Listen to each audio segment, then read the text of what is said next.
Alhamdulillah, wa salat, wa salam ala wa rasulullah. We're continuing with the forbidden actions in Islam, and we had a beautiful quiz. I'm very proud of everyone. For those of you who are listening to me on the internet or who will be listening on the internet, again, I strongly encourage you to join my classes because listening to people talk about Islam is not the same as learning, because you need to be here for the quizzes so I can ask you questions about what I talked about to see if you truly understand. And so much more information, so many more questions come out of the quizzes. You guys really don't know what you are missing unless you join these classes. Islam is a beautiful, easy way of life, but the problem is most Muslims don't understand it because we're not learning. We're busy watching Islam on the internet or listening to it be talked about. We need to come and sit with the people, acknowledge the teachers, and learn the meaning of what we hear. Learn and understand what we see. Okay? And today I'm going to speak a little bit more about clothing and adornment. Yesterday we talked about what it means to change the creation of Allah. And my students here at this website, we had about 40 people in here today. MashaAllah, they were all here from yesterday, and they understand. They showed me by the way they answered the quizzes today that they understand what it means to change the creation of Allah. They understand what it means to overindulge in clothing. They understand what it means to wear garments of fame. They understand, the women who were here today understand what's lawful in regards to makeup and what isn't. They understand what it means to overdo it in makeup and what is not considered overdoing it. So now today we're going to speak a little bit more. We're going to talk a little bit more about adorning yourself. First of all, again, Islam encourages us. In fact, it is a command from Allah that we Muslims be careful about our appearance. You are required as a Muslim woman and a Muslim man to dress in appropriate clothing. You have to maintain your dignity. In fact, Allah tells us in the Quran that clothing has two purposes. And many brothers do not explain this well to you in those lectures y'all listen to. Its clothing has two purposes. The first purpose is to cover your nakedness. The second purpose of wearing clothing is to beautify the appearance. So when you listen to these Muslim men telling you that it's haram for a woman to beautify herself, they're speaking against what Allah says. Listen to what Allah says in the interpretation of the meaning. O children of Adam. Now when Allah says children of Adam, he means women and men. He didn't say, oh, you men. He said, oh, children of Adam.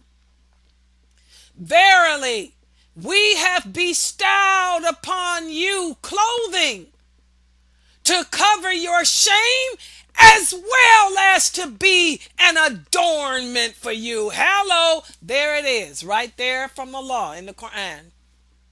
So that contradicts whatever you've heard these brothers say. Those brothers who tell you it's haram for a woman to beautify herself, they are lying on Allah. They are contradicting this verse right here.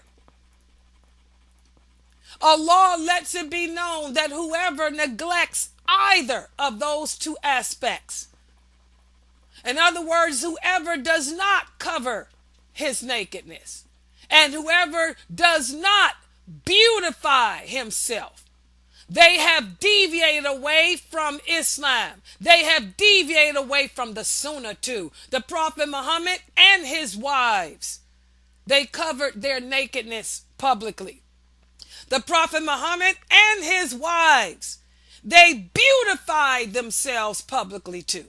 They didn't walk around looking like trifling Slavic people. His wives were beautiful women who dressed elegantly and who dressed with dignity. Like I told you, you guys don't know Arabic women, do you?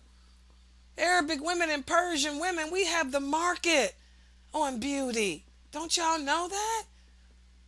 Subhanallah. Okay? Also, Allah warns the people about being naked.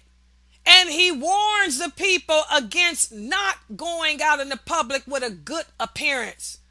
He said that people who are naked, people who make themselves unattractive and ugly, they fall into the traps of shaytan. Listen to what Allah says in the interpretation, the meaning. O children of Adam, do not allow shaytan to seduce you the way he expelled your parents from paradise by stripping them of their raiment to expose their shame. Subhanallah. So here in that verse, Allah is warning us to not walk around naked, to not go out publicly exposing your nakedness, your shame. Muslim women should be covered except for your face and hands and what appears on them, meaning your makeup, your jewelry, that stuff can be seen. But your breasts, your legs, your arms, your body shape, your skin should be covered. And if you're a Muslim man, you should be covered from your navel to the knee.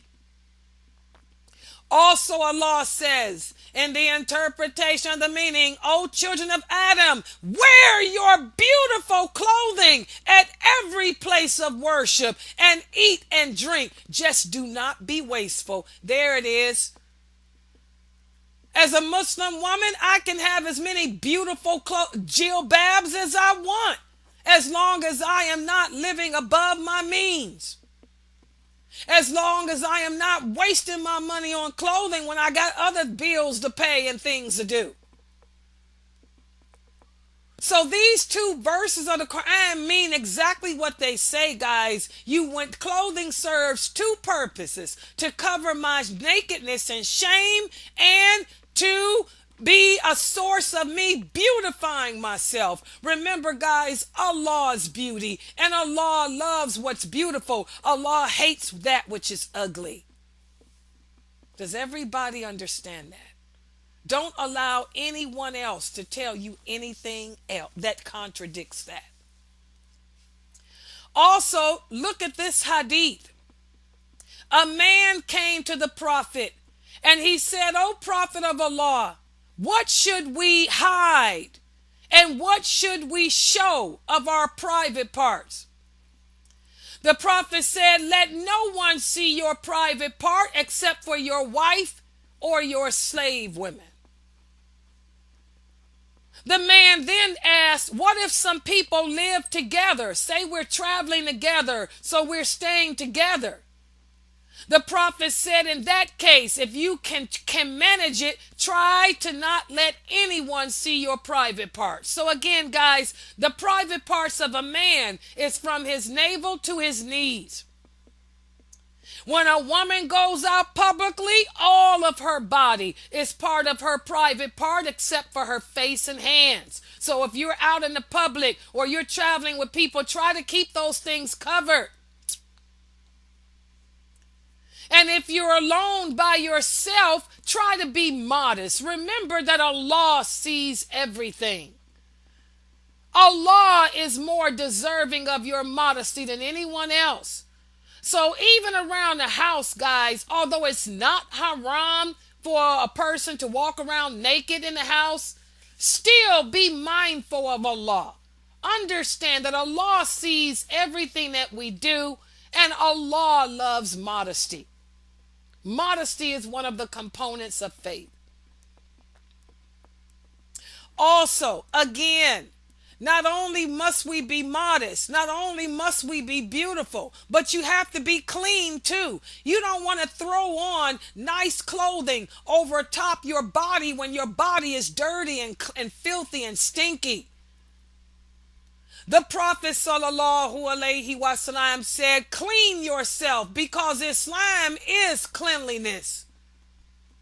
He also said cleanliness opens the door to faith, and faith leads its possessor to paradise. So again, guys, we have to keep our body clean. Not just your body, but your house, your car, your environment, your teeth, your hands, your hair. We got Muslims today walking around with dreadlocks. Astaghfirullah, dreadlocks are haram because they contradict the teachings of Islam. Dreadlocks are locks is when you let your hair lock and knot up to put dread or fear into your enemies. You don't comb it. You don't brush it. You take on an ugly appearance to put fear into your enemies. That's not Islam. Islam is about being clean and neat and beautiful. If you got hair, you should comb it, brush it, oil it, wash it on a regular basis. And also we know that for you brothers out there, Islam requires that you brothers take a complete ghusl, a complete bath every Friday before going to the mosque. You women know that when you come off your menses, you take a complete bath, washing your hair and your body after your periods. And you know that after intercourse, you do the same.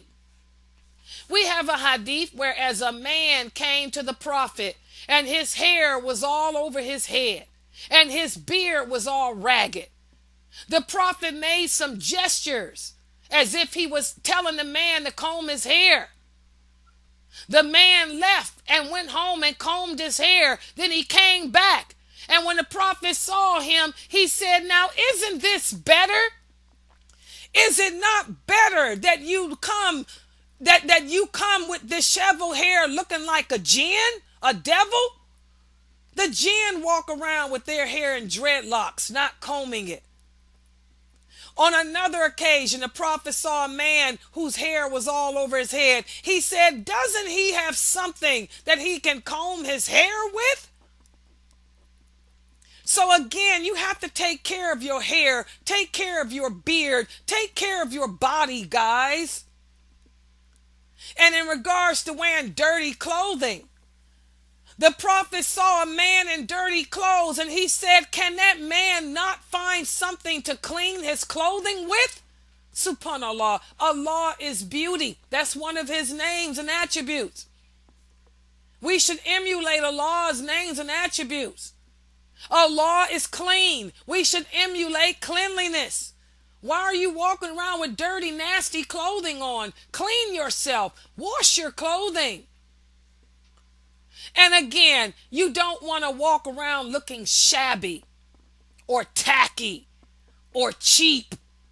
A man once came to the Prophet and he had on very cheap looking clothing. The Prophet asked the man, do you have any money? The man said, yes, Allah has given me all kinds of money. The Prophet then said to him, well, since Allah has given you money, let him see the effects of his blessings on you. Subhanallah. I want y'all to memorize that hadith. This is the hadith of gratitude. If Allah has blessed you with money, you should show your gratitude to him by wearing nice clothing, not cheap clothing, not shabby clothing, not tacky clothing. Also in another hadith, the Prophet sallallahu alaihi wasallam said in regards to the Friday prayer and the Eid prayer, he said, if you can afford to, it is better that you wear garments other than your work clothes to the Friday prayer and to the Eid. And for the Eid prayer, you should wear your best clothing. And that's for women and men. women and men, not just men.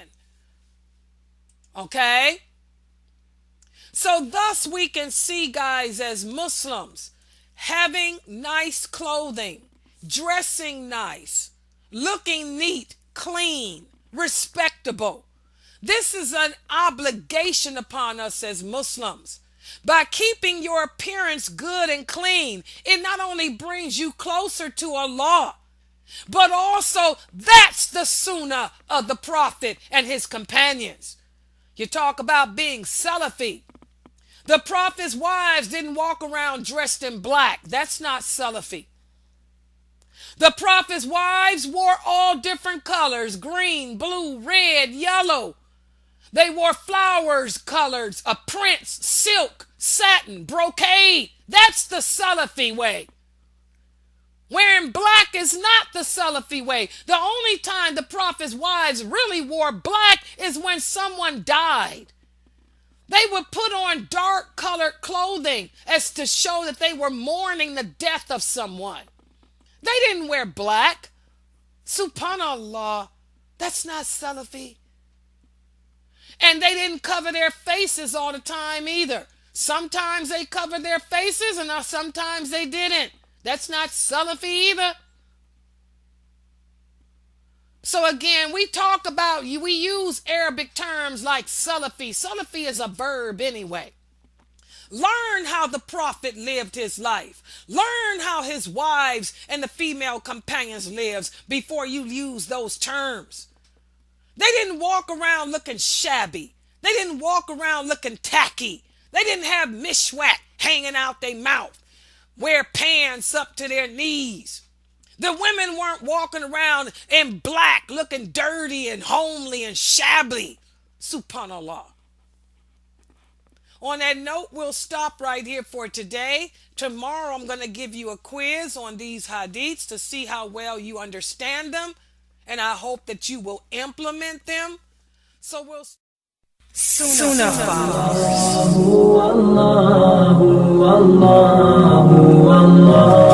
Protect yourself.